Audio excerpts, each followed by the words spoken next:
Hey guys, and welcome back to Mario and Luigi Superstar Saga. Today we're trying to make ourselves useful on this stranded, desert-bound ship, I guess. And I'm not really sure how much help two living guys can be to the dead, unless, I don't know, they want us to join them.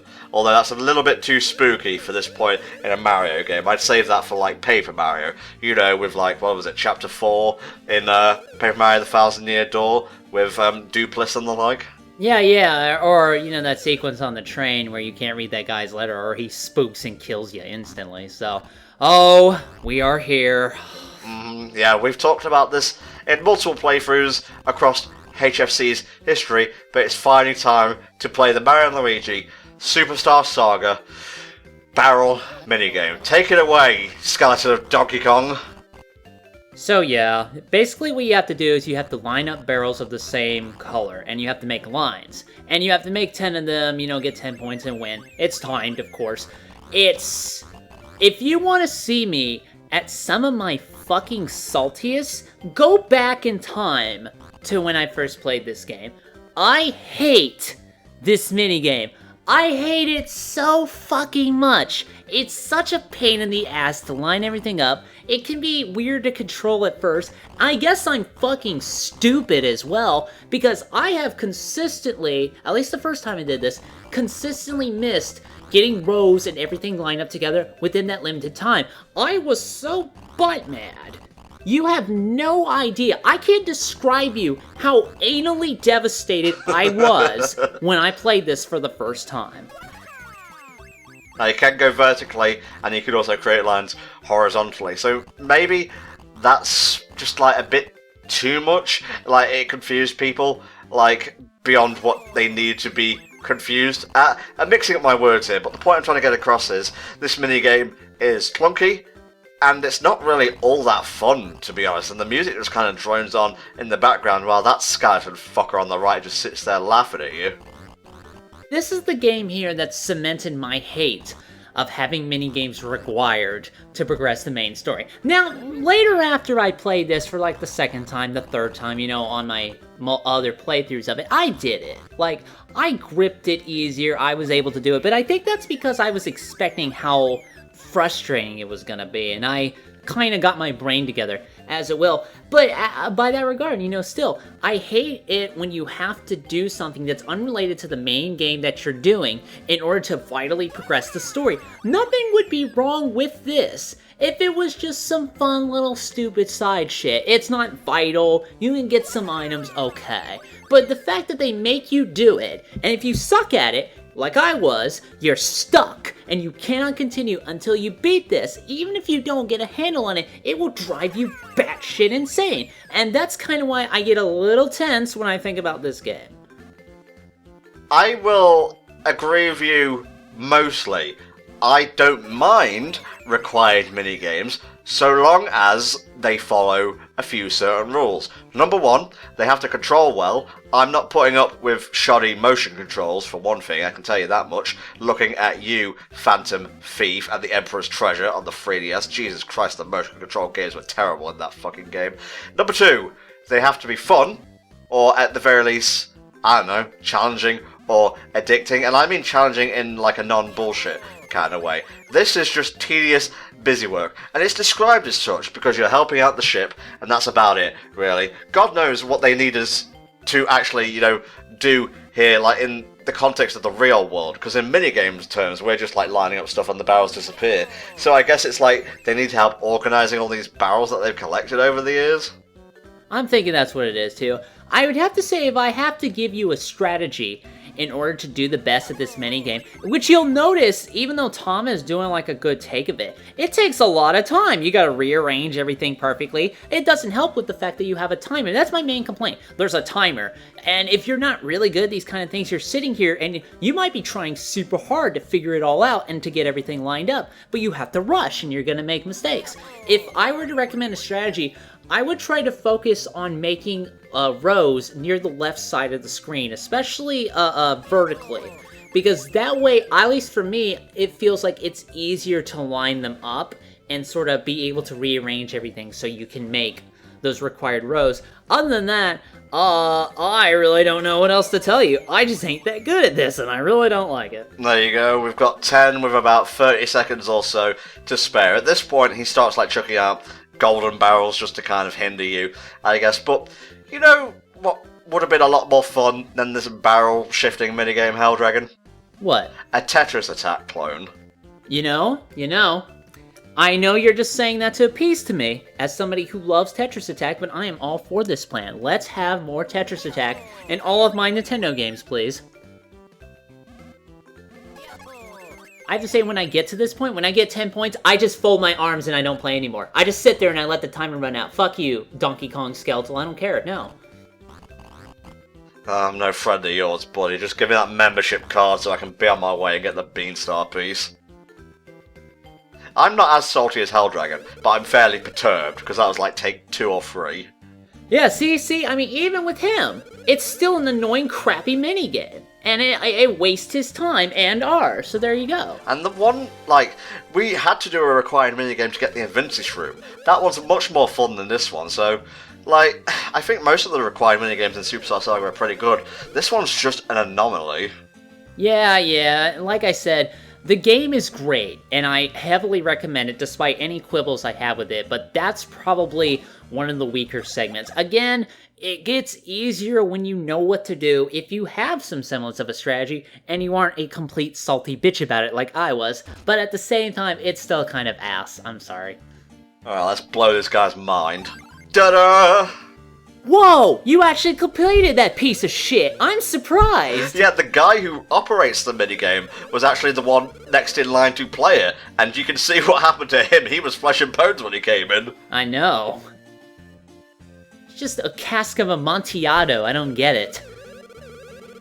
Just jamming in the back like everything else you find at Goodwill. No, it's fine. It's not a magical MacGuffin sacred to this nation or anything. It looks like part of a 4-leaf clover from this angle. Maybe it's part, in fact, of some Lucky Charms. Green bits of the Beanstar, blue moons, pink elephants. I haven't eaten Lucky Charms in many a year, okay? Man, you would totally fail that quiz if I gave you a Lucky Charms quiz. Do you know your Lucky Charms marshmallows? Of course, we have to do a little something. You know, we've already helped out the ship once, but we have to help it out more. Okay, hey fat ass, get out of here. No, he's stuck in the crack. I don't care, get out of here. Do something about it. I don't think you understand the predicament here. Fatty is stuck in the crack. I fully understand. If you make fun of him enough, his fat will leave out of shame. This has happened to me before. Do not argue with me. I'm a scientist. So, here comes the next puzzle we have to solve. Was he fat when he died, or did his skeleton gain mass after death? Huh. That's a really good question, actually. You know, you can be fat and not be a slob. When you burp, at least cover your mouth. That's true. I mean, there is such a thing as manners. Okay, we're gonna leave in disgust right now. And this is the bit that usually trips me up in this ship. Because what you have to do is you actually have to go one floor up and hit a floorboard to knock down some dynamite, as I shall demonstrate right here.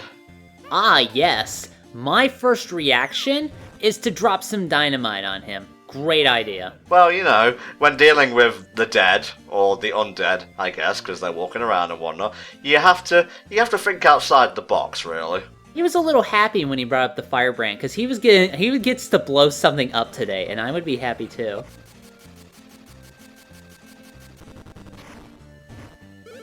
That fucking face! Oh yeah, I forgot the sand. So, like, Oracle of Seasons right here. Or was it Ages? I forget. I think they might have appeared in both.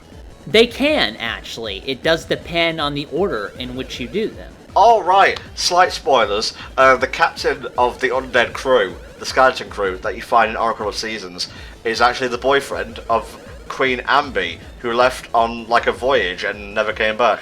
Yeah, that's pretty messed up, man.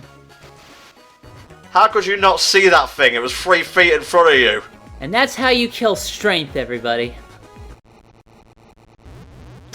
Another underwater segment. You know, they made this tile set, they're gonna get their money's worth. That thing is swimming away like a fish. Well, it's floating away, but if I didn't know any better, I'd say it had some sort of mini sentience within it. Well, it is part of the Beanstar, I wouldn't be surprised. Yeah, sorry, I forgot to turn the fire hand off. Sorry, I'm posing, give me a moment. Okay, let's do a little savey poo here. Yeah, just save so we don't have to do that barrel thing again. Never have to do the barrel minigame ever again. Sign it. Cut, print, moving on. The end. Although you can go back there if you want to collect a certain type of bean for the cafe, but it's up to you. I don't recommend it, just saying. This thing is sort of going on its own little adventure, like it's got some senses of its own. Beanstar Peace Superstar Saga.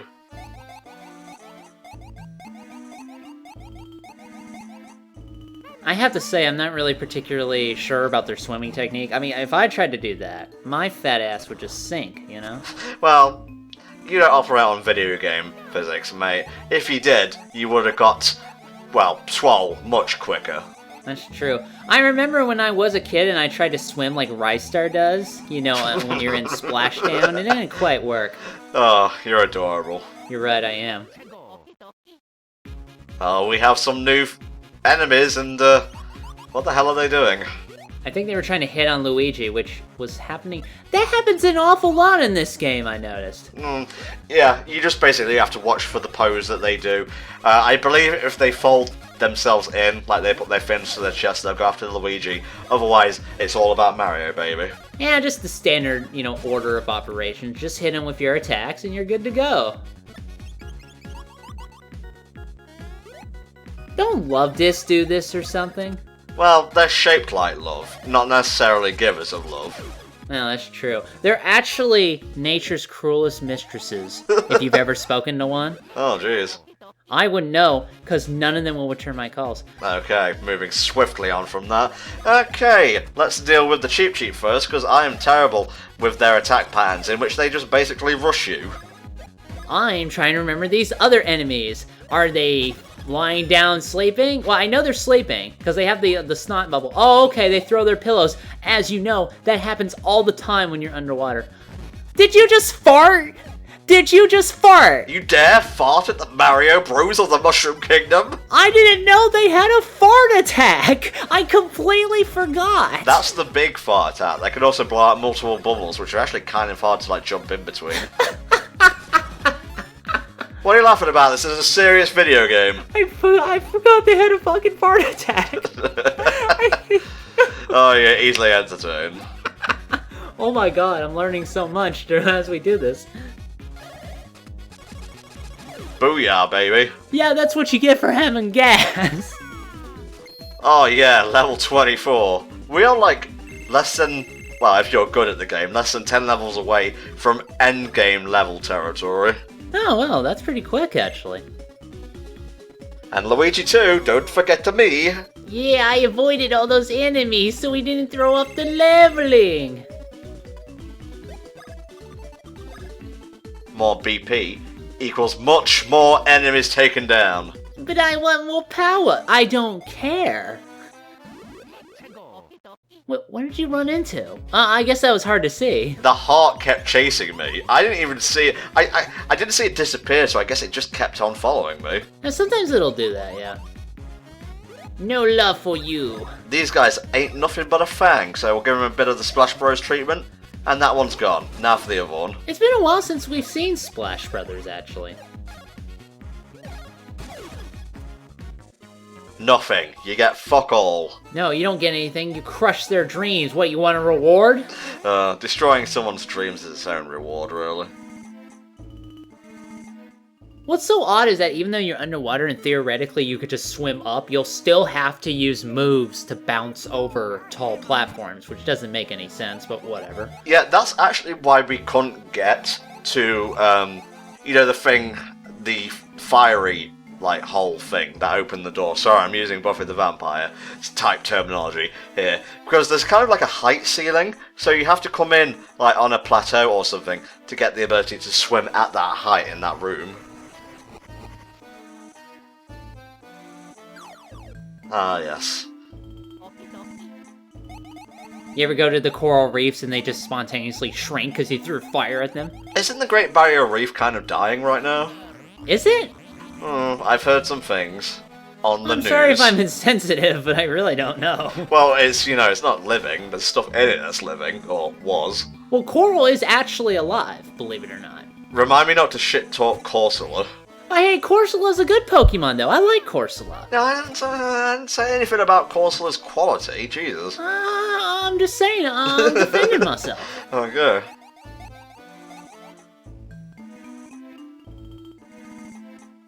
Quaha Lagoon. Again with the laughing. Always the laughing. It really does sound like that lagoon is drowning, though, considering the name.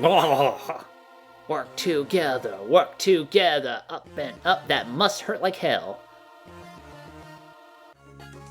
Oh, I love the beach theme in this game. Yeah, it's pretty funky cool. The only one that beats it in the, the Mario & Luigi series is the beach theme from Dream Team Bros, which I fucking love. Oh yeah, I agree. I actually really like that theme too.